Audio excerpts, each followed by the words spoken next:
చాలా మహిమాన్వితమైన విశేషాలు నేను ఇప్పుడు చెప్పబోతున్నాను. మీకు కనిపిస్తున్నది పుట్ట అండి. ఆయనకు స్వామివారు పూని ఇక్కడ నేను పొలంలో విగ్రహాల రూపంలో బయటపడ్డాను, నాకు వచ్చి గుడి కట్టించి పూజలు చేయండి అని చెప్పడంతో అతిపెద్ద శివలింగం ఉండాలి మరకత లింగం అని మాకు ఆశీర్వాదంతో జైపూర్ నుంచి ఇది మనం ఫ్లైట్లో తేవడం జరిగింది సార్. దాదాపు 108 kgs ఉంటుంది సార్. ఇది నా పైకి స్వామివారు స్వయంగా వచ్చి 2012లో నాకు ఇలా దేవాలయంలో పూజలు జరగట్లేదు, కళ్యాణం జరగట్లేదు అని చెప్పడం వల్ల అయితే ఆయన చనిపోయినాక కూడా ఇట్లా భుజం ఇట్లా ఎగిరిందంట ఆయనది. అట్లా చాలా సతికం అని దేవుడు అని చూడండి, మనకి ఇలా తెలుస్తుంది. మరకతంతో తయారు చేయబడిన శ్రీచక్రం అండి. కొమరవెల్లిలో కొలువై లక్షలాది మందితో పూజలు అందుకుంటున్న మల్లన్న స్వామి గురించి మనందరికీ తెలుసు. మరి ఒక పొలంలో స్వయంభూగా కేతకి భ్రమరాంబ సమేతంగా బయటపడిన మల్లికార్జున స్వామికి సంబంధించిన ఆలయము మన హైదరాబాదులోని ఐటీ కంపెనీల మధ్యలో ఉందన్న విషయం మీకు తెలుసా? 120 సంవత్సరాల చరిత్ర. అదేవిధంగా ఆ ఆలయాన్ని రక్షిస్తూ అప్పుడప్పుడు కనిపించి అంతర్ధానమైపోయే నాగేంద్రుల వారు, అదేవిధంగా ఏ చిన్న అపచారం జరిగినా ఒంటి మీదికి వచ్చి మరీ హెచ్చరించే మల్లికార్జున స్వామివారు 3 అడుగుల వెడల్పున్న సుమారు భారీ మరకత శివలింగం ఉన్న ఈ ఆలయంలో చాలా ప్రత్యేకతలు ఉన్నాయండి. మరి ఇవన్నీ తెలిసిన తర్వాత ఎప్పుడెప్పుడు ఆలయం లోపలికి వెళ్ళాలి అనిపిస్తోంది కదా. ఇంకెందుకు ఆలస్యం, ఆలయం దగ్గరే మనం ఇప్పుడున్నాం, వెళ్దాము. ఇది హైదరాబాదు మణికొండ కాజాగూడలో నెలవై ఉన్న శ్రీ కేతకి భ్రమరాంబ సమేత మరకత మల్లికార్జున స్వామి దేవాలయం అండి. ఇక లోపలికి వెళ్దాం రండి. భగవద్గీత 2వ సాంఖ్యయోగము 24వ శ్లోకం. అచ్ఛేద్యోయమదాహ్యోయం అక్లేద్యో శోష్యేవ చ నిత్యః సర్వగతస్థాన్ అచలోయం సనాతనః. భావం: ఆత్మ ఖండించరానిది, కాలనిది, తడవనిది, ఎండనిది.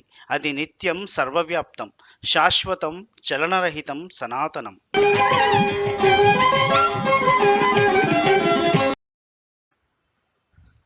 ఫ్రెండ్స్, శ్రీ కేతకి భ్రమరాంబ సమేత మల్లికార్జున స్వామి ఆలయానికి వెళ్ళాలంటే మెహదీపట్నం నుంచి గచ్చిబౌలి రూట్లో వెళ్తే టౌలిచౌకి, షేక్పేట చౌరస్తాలు దాటిన తర్వాత కాజాగూడ ఎక్స్ రోడ్ వస్తుంది. ఇక్కడి నుంచి లెఫ్ట్ రోడ్లోకి మళ్ళీ సుమారుగా ఒక 2 కిలోమీటర్లు వెళ్తే ఎడమవైపు కాజాగూడ ఆర్చ్ కనిపిస్తోంది. ఈ ఆర్చ్ లోపలికి ఒక 200 మీటర్లు వెళ్ళి డెడ్ ఎండ్లో ఎడమవైపుకు తిరిగితే ఆలయం కనిపిస్తుంది. ఇక్కడికి ఆర్టీసీ బస్సులు వచ్చే అవకాశం లేదు కాబట్టి సొంత వాహనాల్లో లేదా ప్రైవేట్ వాహనాల్లో రూట్ మ్యాప్ పెట్టుకొని రావచ్చు. డిస్క్రిప్షన్లో రూట్ మ్యాప్ లింక్ పెడుతున్నాను, చూడండి.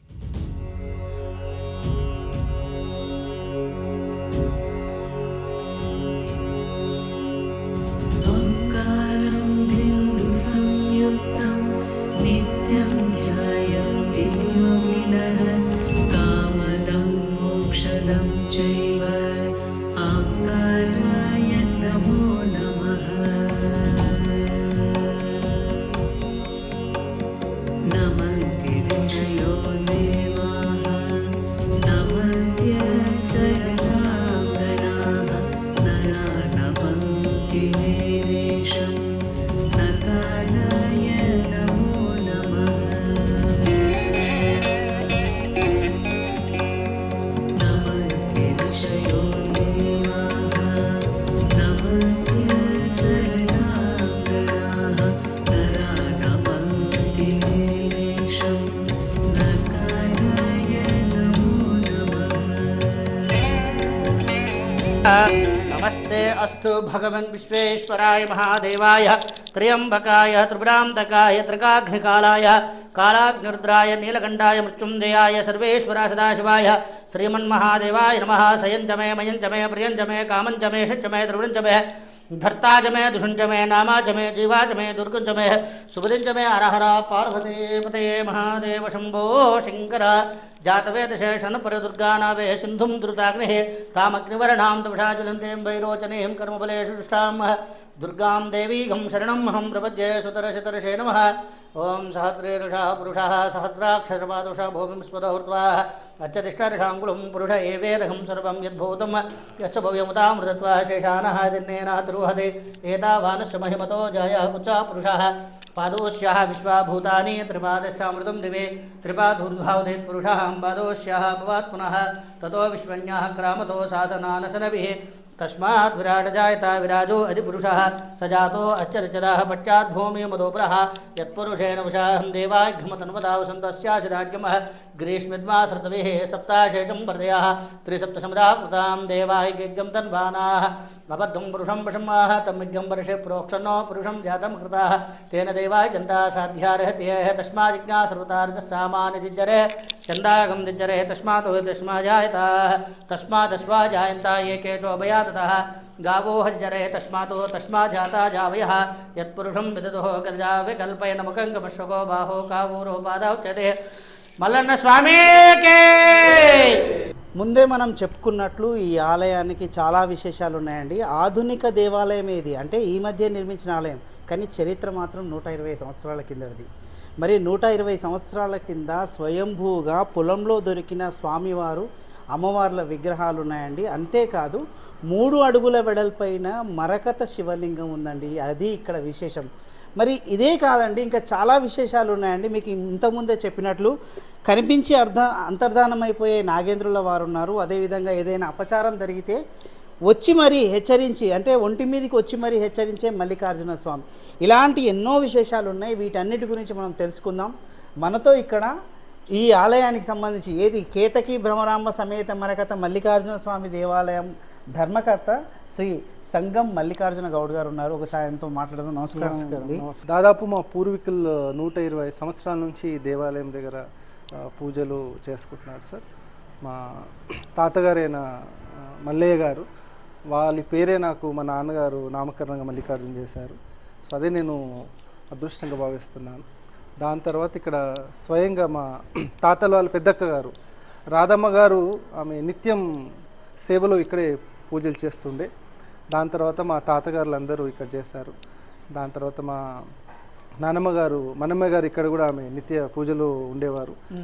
పెద్దల తర్వాత మా నాన్నగారు ఇక్కడ ఊరు వదిలేయడం తర్వాత దాదాపు ఈ దేవాలయం 14 సంవత్సరాలు కొంచెం పూజా కార్యక్రమాలు లేకుండా ఉండిపోయేది.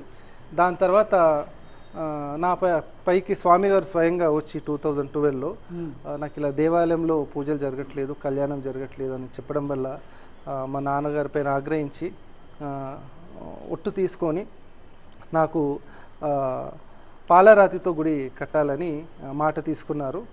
దాని తర్వాతనే మీ అబ్బాయికి కళ్యాణం అవుతుందన్నారు. అందుకని ఈ గర్భాలయంలో కూడా మనకు విశేషంగా పాలరాతితోని స్వామివారి కోరిక మీదట మనము కట్టడం జరిగిందండి.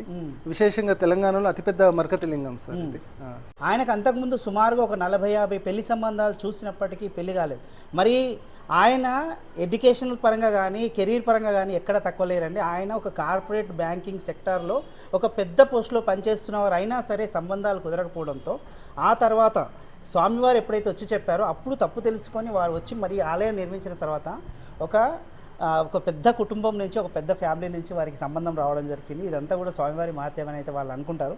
ఇక చూడండి ఇక్కడ ఎంత పెద్ద నందీశ్వరుడు అండి. నిజంగా ఈ డిజైన్లు కూడా చాలా తక్కువ అండి. ఈ పురాతన ఆలయాల్లో మనకు కనిపిస్తూ ఉంటాయి ఈ నందీశ్వరుల వారి భారీ విగ్రహం అనమాట. చూడండి, ఇక మనము మరకత శివలింగం ఇక్కడ, అదేవిధంగా ఒకవైపు వినాయకుల వారు, మరొక వైపు సుబ్రహ్మణ్య స్వామి మనకు కనిపిస్తూ ఉన్నారు. ఇక మనం మరకత శివలింగం గురించి మీకు చాలా ప్రత్యేకంగా చెప్తూ ఉన్నాను. అప్పటి నుంచి కూడా 3 అడుగుల వెడల్పున్న సుమారు మరకత శివలింగం అండి. మనం చాలాసార్లు అనుకున్నాము మరకత శివలింగము మామూలు కాదండి, చాలా పవర్ఫుల్ అనమాట, చాలా శక్తివంతమైన మరకత శివలింగం. మరి ఈ మరకత శివలింగాన్ని ప్రతిష్ఠించాలని ఎందుకు అనుకున్నారు, ఇది ఎక్కడి నుంచి తీసుకొచ్చి ప్రతిష్ఠించడం జరిగింది, దాని పానవట్టం చూడండి ఎంత భారీగా ఉందంటే సుమారుగా నా నడుము వరకు ఉంటుందండి ఆ పానవట్టము.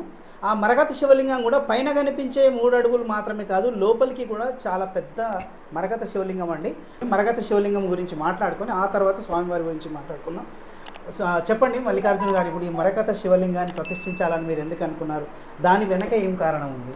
దేవాలయము మొదలుపెట్టే టైంకి మా పెద్దనాన్నగారు ఆశీర్వాదంతో సంగం దత్తయ్య గౌడ్ గారు మా పెద్దనాన్నగారు ఆయన సంకల్పంతో ఆయన ఆర్థికంగా ముందు వచ్చి ఇక్కడ ఉన్న స్థపతిని పట్టుకొని విశేషంగా ఎలా గుడి కడతామన్నప్పుడు మేము కర్నూలు వెళ్ళడం జరిగిందండి.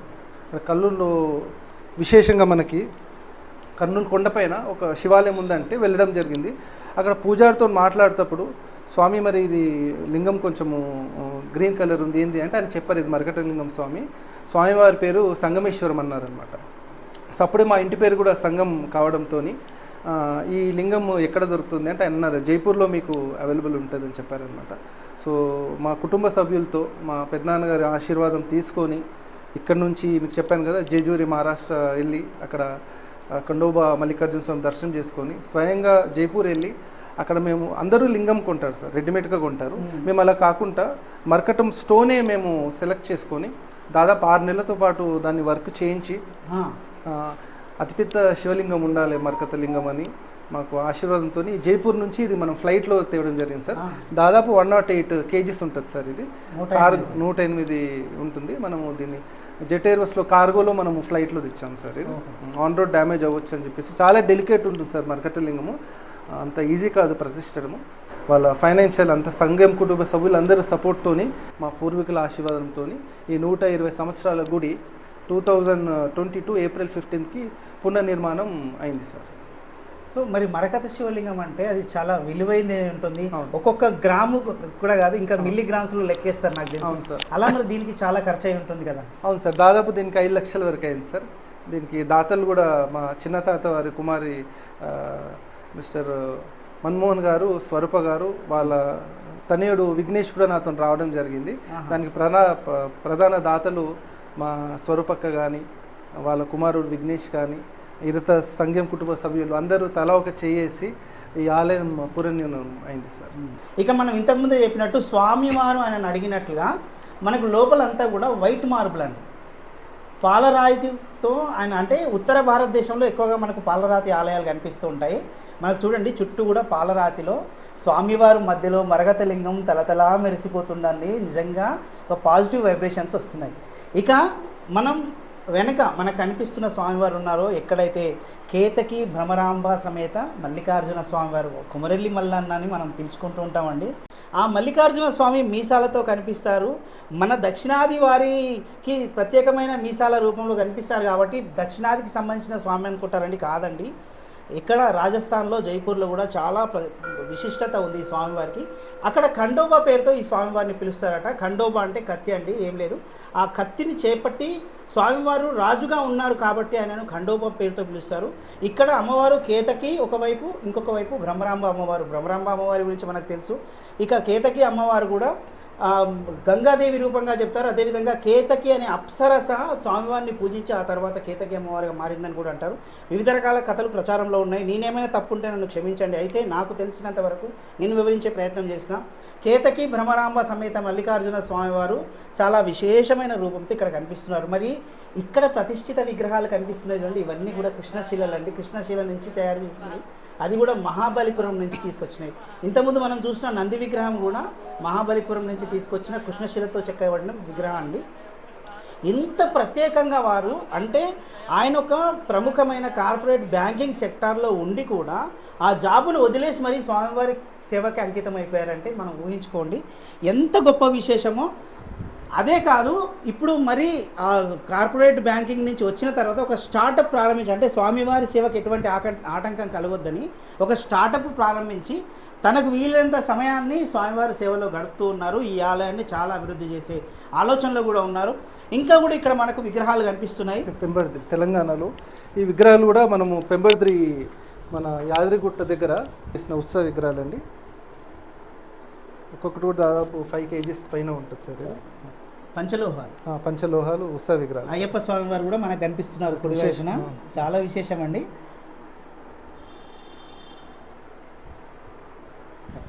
ఆ తర్వాత మనకి ఇక్కడ ఆంజనేయ స్వామి వారు కనిపిస్తున్నారండి.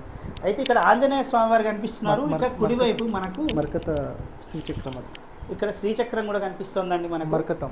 చూడండి, ఈ శ్రీచక్రం ప్రత్యేకత ఏంటో తెలుసా అండి? ఇది కూడా మరకతంతో తయారు చేయబడిన శ్రీచక్రం అండి. అంటే కుంకుమ మొత్తం నిండిపోయి ఉండడంతో మనకు కనిపించడం లేదు, కానీ ఇదంతా కూడా మరకతంతో అండి.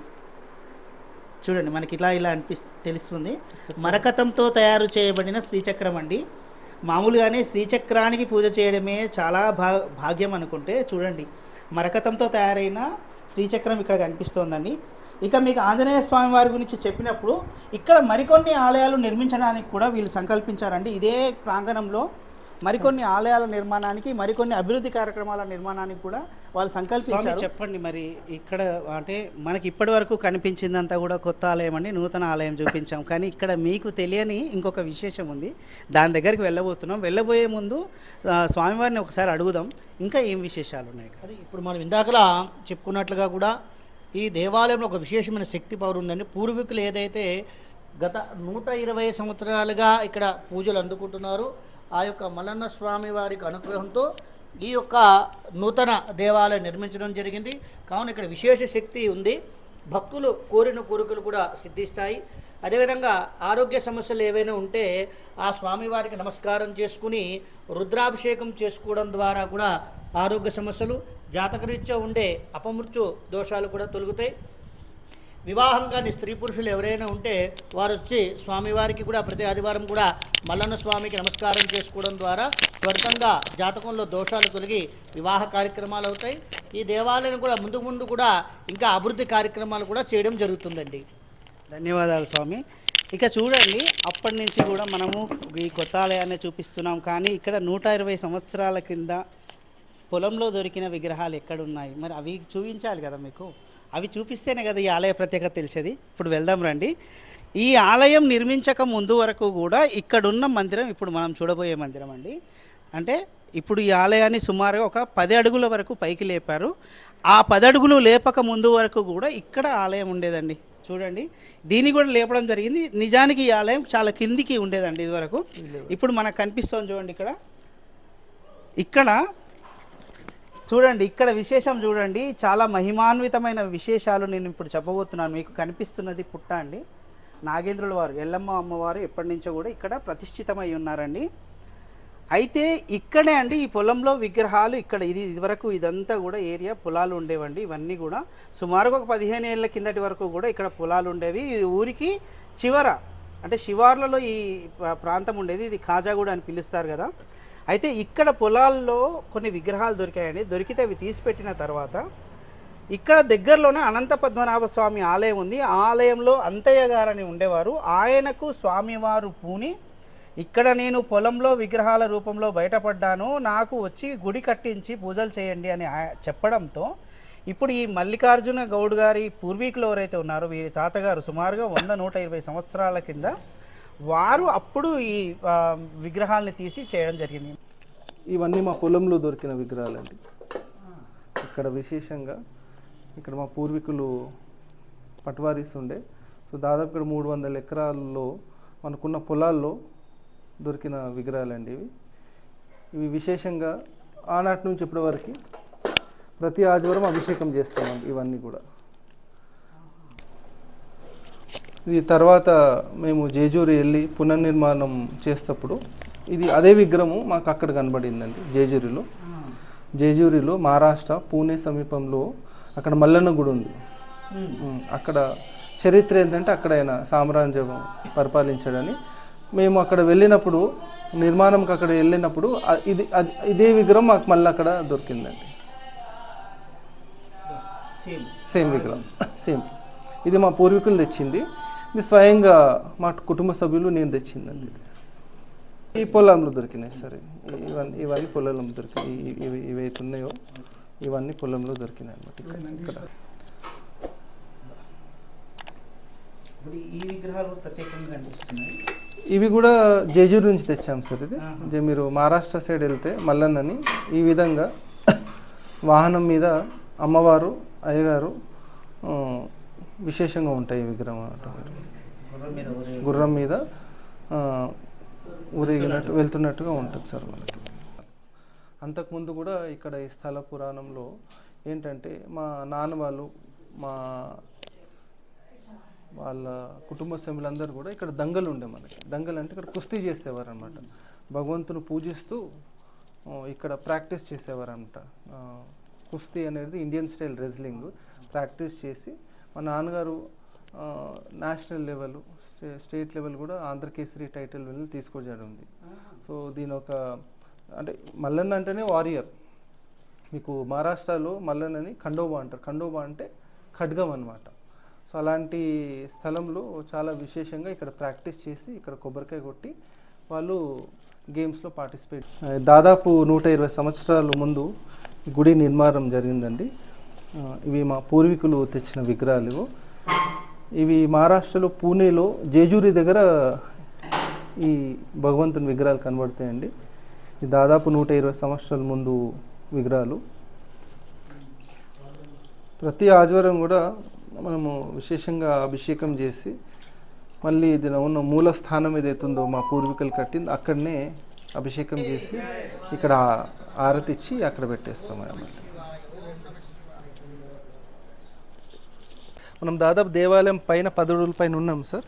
2017 వరకు కూడా మనము ఆలయము ఇక్కడే మేము పూజించుకునే వాళ్ళము. 2017లో క్రాక్ రావడంతో స్వామివారే నాకు పునర్నిర్మాణం, కొత్త నిర్మాణం చేయమని కోరిక మీదట సంఘం కుటుంబ సభ్యులందరూ కలిసి కూడా పునర్నిర్మాణం చేశామండి. దాదాపు 100 సంవత్సరాలు మా పూర్వీకులు ఇక్కడే పూజ చేశారు. అయితే ఏవైతే మనకు అక్కడ విగ్రహాలు కనబడుతున్నాయో అవన్నీ కూడా మనకి చుట్టుపక్కల ప్రాంతంలో మా పొలాల్లో దొరికింది. అంతయ్య గారు అని చెప్పేసి అతని మీద పూనడంతో సో మా తాత వాళ్ళు అతనికి ఒక 5 ఎకరాలు ఇచ్చేసి కళ్యాణం చేసి ఇక్కడ పూజ నిత్యం పొద్దున సాయంత్రం చేసేటట్టు ఆయన నిర్మించారండి. ఎడమవైపు ఆ మూల కనిపించే విగ్రహము, అదేవిధంగా కుడివైపు చివరికి కనిపించే విగ్రహం చూడండి కింద, అది కూడా ఇక్కడ. మళ్ళీ ఆ విగ్రహాలు కూడా మామూలుగా కాదండి, కేతకి మల్లికార్జున స్వామి వారి రూపంతోనే మనకి ఈ విగ్రహాలు కనిపిస్తుంటాయి అన్నమాట. చూడండి. అంతేకాదండి, ఇక్కడ మరికొన్ని విశేషమైన విగ్రహాలు కూడా ఉన్నాయి. ఇక్కడ చూడండి, ఈ విగ్రహము చాలా ప్రత్యేకంగా అండి. కేతకీదేవి మల్లికార్జున స్వామి గుర్రంపై అధిరోహించి ప్రాణిస్తూ కనిపిస్తారనమాట. ఆ భంగిమలో ఈ విగ్రహం ఉంటుందండి. నిజంగా నేను ఇట్లాంటి విగ్రహం అయితే ఎక్కడా చూడలేదండి. చాలా విశేషమైన విగ్రహం. ఇక మీకు మరొక విషయం చెప్పాలి ఏంటంటే, ఇప్పుడు ఈ పుట్ట ఉంది చూడండి, ఈ పుట్టలోనే నాగేంద్రుల వారు ఉన్నారండి. మీరు నమ్మినా నమ్మకపోయినా ఇదే నిజమండి. అప్పుడప్పుడు ఆ నాగేంద్రుల వారు బయటికి వచ్చి కనిపిస్తారండి. సుమారుగా 120 సంవత్సరాలుగా జరుగుతున్న విషయం ఇది. చెప్పండి స్వామి, ఈ నాగేంద్రుల వారు ఎప్పుడు మీకు కనిపించారు, అదేవిధంగా కనిపించి మాయమైపోతున్నారు అనడం అనేది? అంటే మా అత్తయ్య వాళ్ళు చెప్పేవాళ్ళండి. వాళ్ళు చిన్ననాటి అప్పుడు వాళ్ళు ఇక్కడ ఆడుకునే సమయం పెద్ద ఇక్కడ మల్లెపూల చెట్టు ఉండే, వాళ్ళు ఆడుకునేటప్పుడు అప్పుడప్పుడు నాగేంద్రుడు కనిపించడము, వాళ్ళు భయభ్రాంతులు చెంది ఇంటికి వచ్చి పెద్దవాళ్ళకి చెప్పడము. నా అబ్జర్వేషన్లో మాత్రం పునర్నిర్మాణం చేసినప్పుడు ఇక్కడ వర్క్ చేసే ఎవరైతే వర్కర్స్ ఉంటారో వాళ్ళకు ప్రతిదూ వర్క్ చేసేటప్పుడు కనబడడం జరిగిందండి. భక్తులు కూడా ఎవరైనా ఎప్పుడైనా మధ్యాహ్న సమయం ఇండివిజువల్ వచ్చిన వాళ్ళకు కూడా అప్పుడప్పుడు నాగేంద్ర వాళ్ళకి దర్శనం ఇవ్వడము జరిగింది సార్. రీసెంట్గా ఈ విజిట్స్ అయ్యాయి సార్ మనకు అలా. సో ఇప్పటికీ కూడా మనకు నాగేంద్రుల వారు ఇక్కడ ఉంటారు. అయితే ఇప్పుడు మనకు కనిపించే పుట్ట కేవలం 1.5 అడుగున్నర మాత్రమే పైకి కనిపిస్తోందండి. కానీ ఈ కింద ఈ గోడ వెంట సుమారుగా 8 అడుగుల వరకు ఈ పుట్ట పెరిగి ఉందండి. చాలా పెద్ద పుట్ట. లోపల నాగేంద్రుల వారు ఇప్పటికీ తిరుగుతూ ఉంటారు, అప్పుడప్పుడు భక్తులకు కనిపిస్తూ ఉంటారు. చాలా అరుదైన సందర్భాల్లో మాత్రమే అన్నమాట. అది ఇక్కడ విశేషం అన్నమాట. ఇక్కడున్న శక్తి అంతా కూడా స్వామివారి శక్తిని కాపాడుతున్నవారు ఈ నాగేంద్రుల వారండి. అది ఇక్కడ విశేషం. ఇక్కడ ఇంకొక విశేషం ఉందండి. స్వామివారి మహత్యం గురించి చెప్పాలి. ఇక్కడ ఏదైనా అపచారం జరిగినప్పుడు స్వామివారు మిమ్మల్ని హెచ్చరిస్తూ ఉంటారట, అది ఎంతవరకు? అవునండి. ఇది నేను ఎడ్యుకేటెడ్ చదివినా సరే నాకు ఆశ్చర్యకరం ఏంటంటే, ఏవైనా తప్పులు కానీ ఏదన్నా అపచారాలు ఇక్కడ జరిగినప్పుడు స్వామివారు స్వయంగా మా కుటుంబ సభ్యుల పైన వచ్చేసి ఆయన స్వయంగా హెచ్చరిస్తారండి. ఏదన్నా తెలియక ఏమన్నా బయట వాళ్ళు కానీ ఎవరన్నా పొరపాట్లు ఏమన్నా చేసినా సరే సో చాలా పవర్ఫుల్ అండి. మా కుటుంబ సభ్యులు ఎవరికో పైన ఆయన పూని ఆ పొరపాట్లన్నీ చెప్తారండి మనకి. అంటే ఆయన సుమారుగా ఇప్పుడు ఒక 15 ఏళ్ళ పైగా ఇక్కడ స్వామివారి సేవలోనే ఆయన ఉండడం జరిగింది. అయితే ఇప్పటికీ వీరి కుటుంబ సభ్యులందరూ కూడా స్వామివారి సేవ కోసం అంకితమైన వారే. అది కూడా చాలా పెద్ద ఫ్యామిలీ అండి వీళ్ళది. నిజానికి మనం ఇప్పుడు చూపించలేకపోతున్నాం. కొన్ని ఏళ్ల కిందట మనం వస్తే మాత్రం ఆ పెద్ద ఫ్యామిలీకి సంబంధించిన పెద్ద ఇంట్లో అంటే ఒక 100 మంది ఆ ఇంట్లో ఉండేవారంటే ఒకసారి ఊహించుకోండి. అంత పెద్ద ఫ్యామిలీ సభ్యులు అనమాట వీళ్ళందరూ కూడా. ఇప్పటికీ వీళ్ళ పెదనాన్నలు, వీళ్ళ బాబాయిల కుటుంబాలు అందరూ కూడా వీళ్ళు కలిసి ఈ కార్యక్రమాలన్నింటినీ కూడా నిర్వహిస్తున్నారు. ప్రతి సంవత్సరం కూడా దాదాపు 100 ఇయర్స్ నుంచి ఒగ్గు కళాకారులతోని వాళ్ళతోని కళ్యాణంకి మహోత్సవంగా 3 రోజులు బ్రహ్మోత్సవాలు జరుగుతాయండి. ఇది 7 వారాల్లో మనకు డిసెంబర్ నుంచి ఆల్మోస్ట్ సంక్రాంతి ఉగాది వరకు మనకు ఉంటుంది. ఆ 7 వారాల్లో మల్లన్నకి విశేషంగా కళ్యాణం జరుగుతుంది. మాకు వాళ్ళ 4వ తరమైన మల్లేశన్న గారు ఇక్కడ షేక్పేటలో ఉంటారు. మల్లేశన్న గారు వాళ్ళ 4వ తరం వారు మనకు ప్రతి సంవత్సరం వాళ్ళ చేతి విధంగా ఒగ్గు కళాకారులు వాళ్ళు మనకు కళ్యాణం చేస్తారు సార్. అది కాకుండా మిగతావన్నీ కూడా ఏవైతే ప్రోగ్రామ్స్ ఉన్నాయో మనకు ఆగమశాస్త్రం ప్రకారం మనం ప్రతిష్ఠం కాబట్టి కొత్త దేవాలయంలో మనం ఆగమశాస్త్రం ప్రకారం అన్ని నిత్య పూజలు మనం చేసుకుంటున్నాం.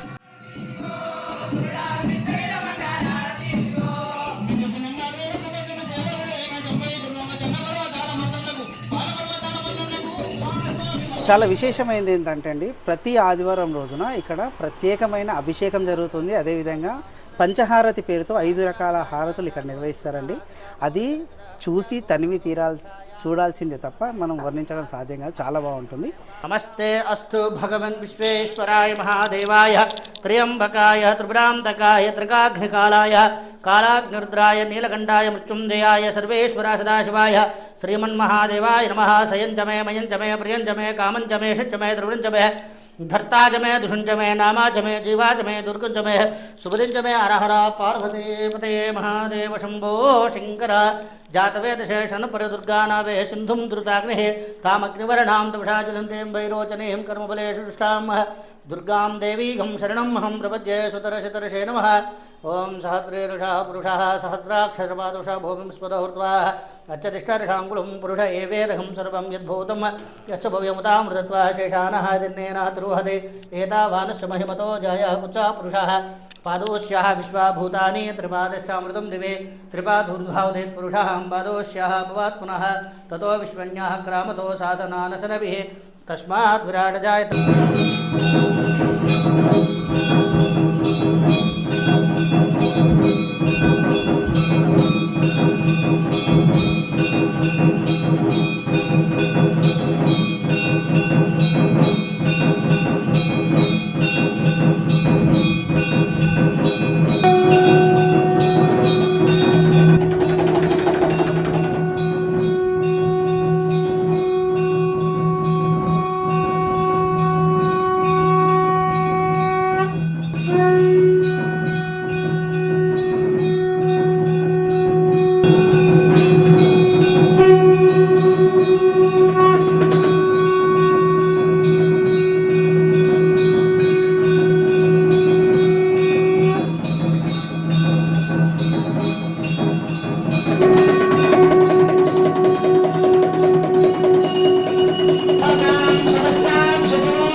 అంతేకాదండి, ప్రతి సోమవారం రోజున వచ్చే భక్తులు గర్భాలయంలోకి వెళ్ళి స్వామివారికి స్వయంగా అభిషేకం చేసుకునే అవకాశం.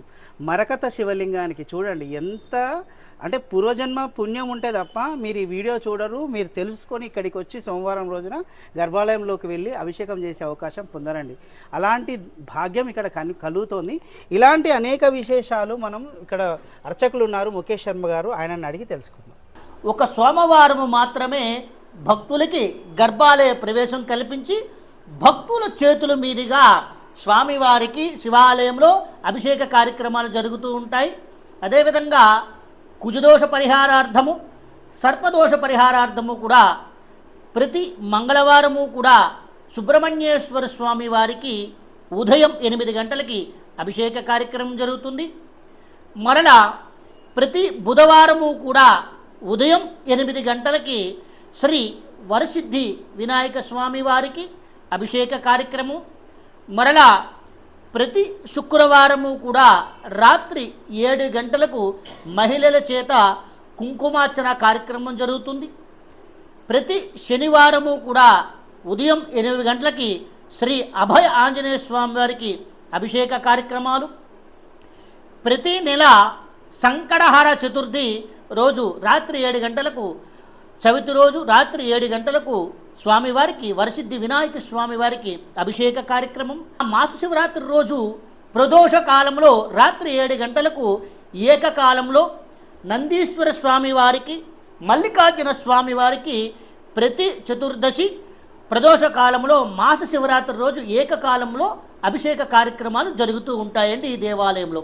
ప్రతి సంవత్సరం కూడా మరి దేవాలయం కట్టి 3 సంవత్సరాలు పూర్తవుతుంది కావున వచ్చే సంవత్సరం ఏప్రిల్ 14, 15 తారీఖుల్లో కూడా ఈ దేవాలయంలో వార్షికోత్సవాల బ్రహ్మోత్సవ కార్యక్రమాలు కూడా 2 రోజులు లేదా 3 రోజులు కార్యక్రమాలు చేస్తూ ఉంటాము. ఇప్పుడు పుస్తకం ఉన్న గణపతి సుబ్రహ్మణ్య స్వామి, మల్లికార్జున స్వామి వారితో పాటు అతి త్వరలో 5 అడుగుల పంచముఖ ఆంజనేయ స్వామి విగ్రహము, అదేవిధంగా నవగ్రహ మండపం, నవగ్రహాలు వస్తున్నాయి.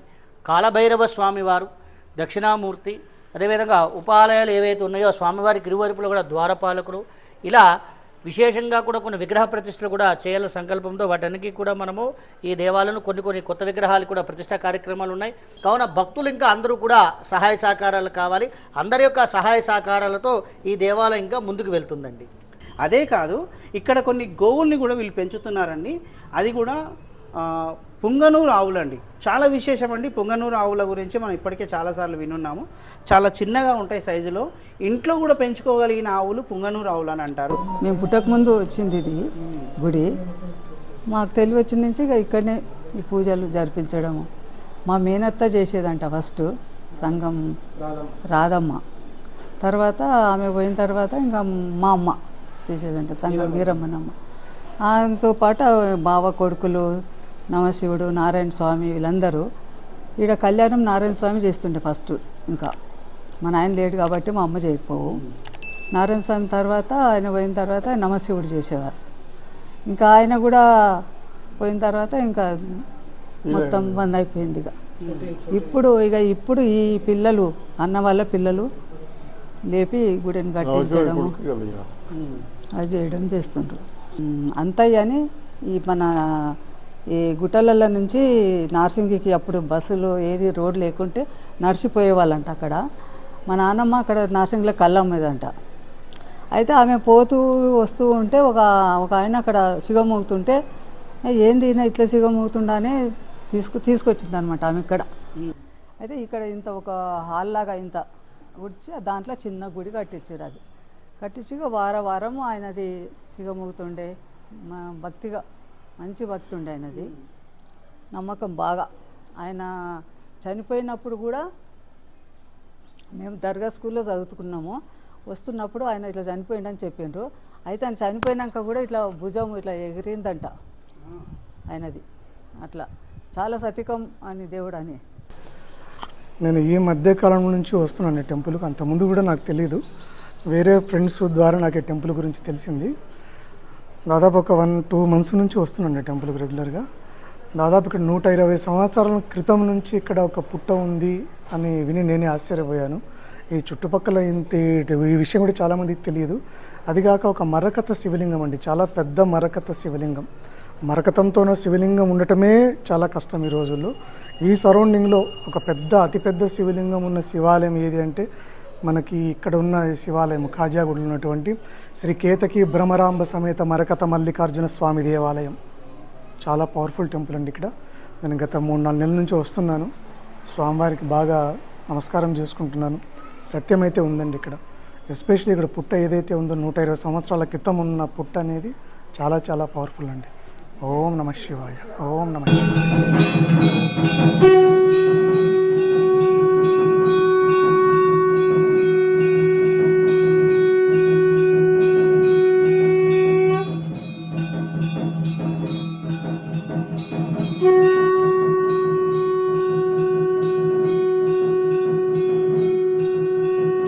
రండి మీరు. ఆదివారం రోజున ఇక్కడ ప్రత్యేక అభిషేకం జరుగుతుంది. సోమవారం రోజున అండి స్వయంగా గర్భగుడిలోకి వెళ్ళి స్వహస్తాలతో అభిషేకం చేసే అదృష్టము అది కూడా మరకత శివలింగానికండి. ఆ భాగ్యాన్ని మీరు వదులుకోవద్దు. మీరందరూ వీలైనంతగా వచ్చి ఈ స్వామివారిని దర్శించుకోండి. అదేవిధంగా ఈ వీడియో నిజంగా మీకు నచ్చినట్లయితే లైక్ చేయండి. ఈ ఆలయానికి సంబంధించిన సమాచారం మరింత మందితో పంచుకునేందుకు ఈ వీడియోని షేర్ చేయండి. సబ్స్క్రైబ్ చేసుకొని వాళ్ళు ఉంటే సబ్స్క్రైబ్ చేసుకోండి. ఓం నమ శివాయ లేదంటే జై మల్లికార్జున స్వామి అనే కామెంట్ అయితే పెడతారని ఆశిస్తూ సైనింగ్ ఆఫ్ మీ శ్యామ్ అనుమాల.